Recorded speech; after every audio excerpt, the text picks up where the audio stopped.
पहले अध्याय में हमने सुना कि रण क्षेत्र में दोनों ओर की सेनाएं खड़ी है और शंख की ध्वनि से रण क्षेत्र गुंजायमान हो रहा है। दोनों ओर की सेनाओं के बीच खड़े होकर अर्जुन स्वजन समुदाय को देखकर शोकग्रस्त हो जाता है। मोह के कारण अपने अस्त्र शस्त्रों को छोड़कर विषादग्रस्त होकर बैठ जाता है और यही अध्याय की समाप्ति हो जाती है। भगवान श्री कृष्ण अर्जुन को देखकर समझ जाते हैं कि अर्जुन की इस वक्त क्या अवस्था है। किसी व्यक्ति की ऐसी अवस्था तब होती है जब वह आत्मा की सत्यता को नहीं जानता है। अर्जुन की ऐसी अवस्था को देखकर संजय धृतराष्ट्र से जो कहता है, उस बात को सुनकर धृतराष्ट्र खुश हैं कि पांडव अब युद्ध का त्याग कर देंगे। परंतु जब भगवान श्री कृष्ण को अर्जुन की इस अवस्था को देखकर उसको समझाते देखता है, तो वह धृतराष्ट्र से कहता है कि भगवान कृष्ण जो देवताओं पर अत्याचार करने वाले मधु नामक दैत्य को मारे थे, जिसके कारण उनका नाम मधुसूदन पड़ा था, वे अर्जुन को युद्ध के लिए उत्साहित कर रहे हैं।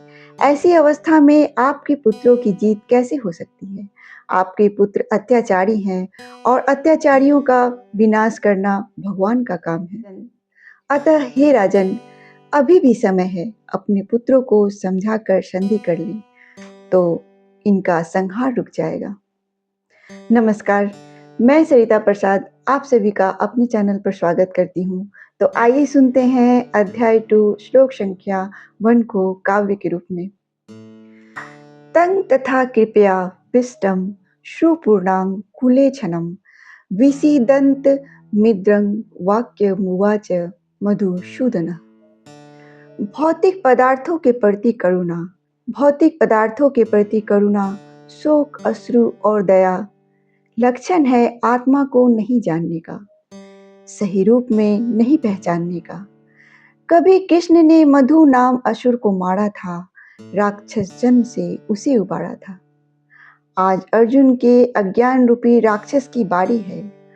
आज अर्जुन के अज्ञान रूपी राक्षस की बारी है, जिसने प्रभु के शरणों में खुद को वारी है।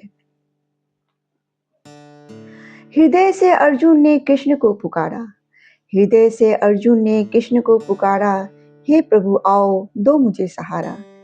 हे प्रभु अब मुझको निहारो, हे प्रभु अब मुझको निहारो, अज्ञान रूपी राक्षस से मुझको उबारो। तुमने कितनों को डूबने से बचाया, तुमने कितनों को डूबने से बचाया, हे प्रभु मुझ पर भी कर दो थोड़ी माया। करुणा रूपी शब्द प्रयोग से मैं अज्ञात हूँ, करुणा रूपी शब्द प्रयोग से मैं अज्ञात हूँ, मूर्ख हूँ, अज्ञानी हूँ, तेरी ही सखा हूँ। अज्ञान रूपी सागर से पार उतारो, अज्ञान रूपी सागर से पार उतारो, स्थूल शरीर रूपी वस्त्र का उद्देश्य समझाओ। मैं इस पुराने वस्त्र का शोक करता, मैं इस पुराने वस्त्र का शोक करता, जो है मेरी बुद्धि की भ्रमता। वास्तविकता क्या है मुझको बताओ, वास्तविकता क्या है मुझको बताओ, इस मानव शरीर के विषय वस्तु समझाओ। क्यों वृथा है इसके लिए शोक करना, क्यों वृथा है इसके लिए शोक करना, जाने अनजाने में शूद्र बनना।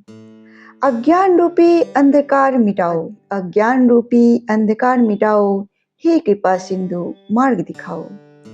मैं तो हूँ मूर्ख अज्ञानी, मैं तो हूँ मूर्ख अज्ञानी, वास्तविकता को पहचानता नहीं। अंधधुंध में भटक रहा हूँ, अंधधुंध में भटक रहा हूँ, असत्य को सत्य समझ रहा हूँ। थक चुका हूँ, खुद को वारा हूँ, थक चुका हूँ, खुद को वारा हूँ, कुछ भी नहीं बस में, अब हूँ तेरी शरण में। तुम ही आकर मुझे बचाओ, तुम ही आकर मुझे बचाओ, अंधेरे में मार्ग सुझाओ।